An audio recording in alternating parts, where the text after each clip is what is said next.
I want abs in 4 months' time. Here's what I'm doing. I have my next photo shoot booked for October 3rd. So let me tell you the 4 things that I'm doing to get ready for this so that you can stop with the information overload in the trans fitness space. I'm Sam, I've been in the industry for 6 years and I've helped 100 plus trans guys just like you who were fed up of paying for gym plans that still left them hiding under baggy t-shirts. And they've now gone on to build a strong masculine physique and feel comfortable in their bodies. So I've made it my mission to help as many of you with that as I can as well. Now the first 8 steps to actually achieving something like that are linked down below in my description completely for free. It's called the In Shape Trans Guy Guide and it's full of steps that you can action straight away. Now back to me because today I start prep, hence the coffee. For the next 16 weeks, I will be dieting down to get lean enough to see my bicep veins and abs. Here's exactly what I will be doing to make that happen. Meal planning, not calorie tracking. But Sam, I thought that we were supposed to calorie track.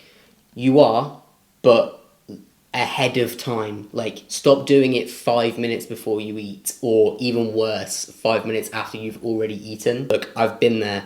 I've been the guy that's been wondering why I'm hovering over that same kilo on the scale every month. And the truth is, it's just because I wasn't diligent enough with my calories. I always say to people, if you're getting to dinner time and you're wondering what you're going to have for dinner, you're winging it. And nobody has ever winged fat loss. Now that might have you falsely believing that I am the kind of guy that has a fridge stacked to the brim with Tupperware.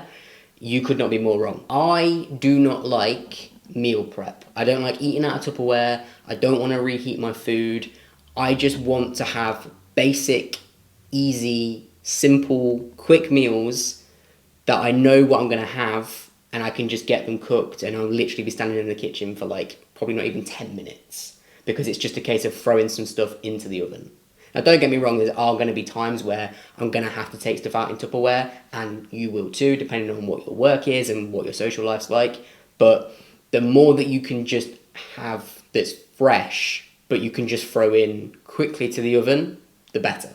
For example, tonight I'm going to have some chicken, med veg and rice. I'm going to be standing in the kitchen for probably like 2 minutes total because I'll put a splash of olive oil on my chicken breast and put it into the oven, a splash of olive oil onto the Mediterranean veg that I've brought pre-prepared and put that into the oven and then just heat up some rice in the microwave. And that will have been planned ahead for the full week. I'll sit down, I'll look at my diary, I'll see where I'm meant to be on what days, so what kinds of foods I'm going to need.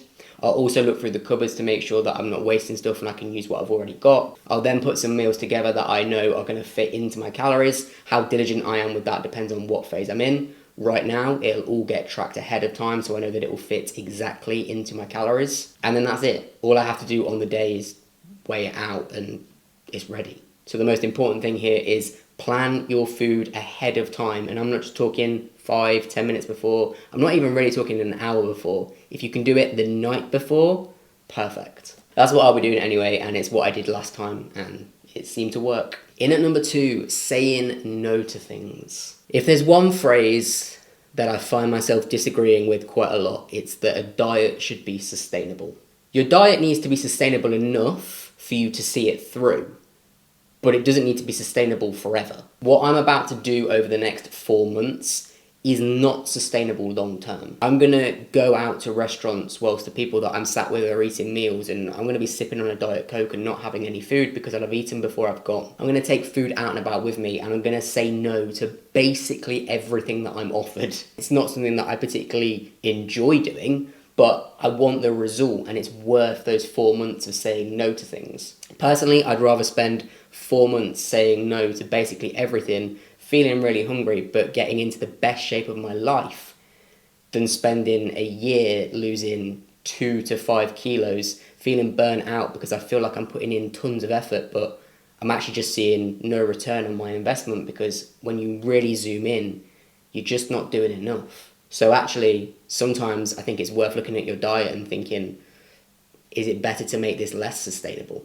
Number 3, I'll be feeling hungry. If you're trying to diet and not feel hunger, good luck. Now, obviously, context matters here because it depends how strict of a diet and how much weight you're trying to lose as to how hungry you're going to feel. If you're a bigger guy and you're looking to lose a bit of weight, you're still going to feel hungry, but you're not going to be absolutely ravenous 24/7, or at least it's unlikely.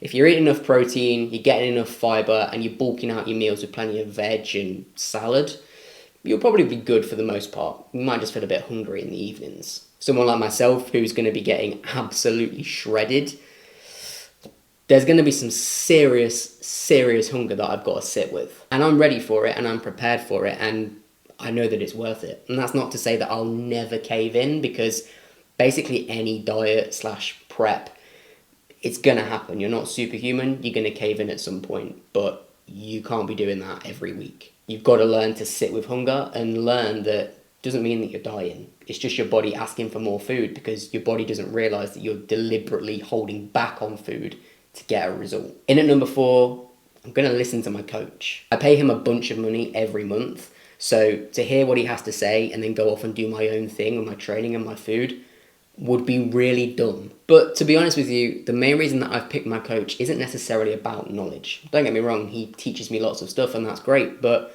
really he's there to keep me in check and hold me accountable and take the emotion out of decisions. And what I mean by this is it's way too easy to have a bad day at work and think, I could do with a little candy treat. No, you really couldn't. You need to stick to the diet. You can't be letting a bad day at work mean that you have a bag of candy. You're not a child. And when the scale isn't moving quite how I want it to and I feel myself getting frustrated, I don't go in with a change to the plan.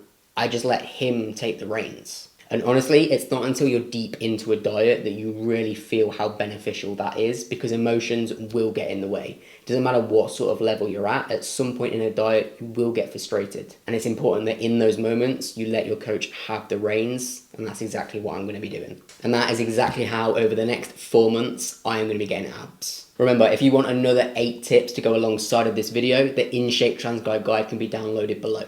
I am now off to eat some chicken, rice and med veg because I'm hoping over the next couple of months my jawline starts to show itself a little bit more in these videos. So I'll see you all in the next one.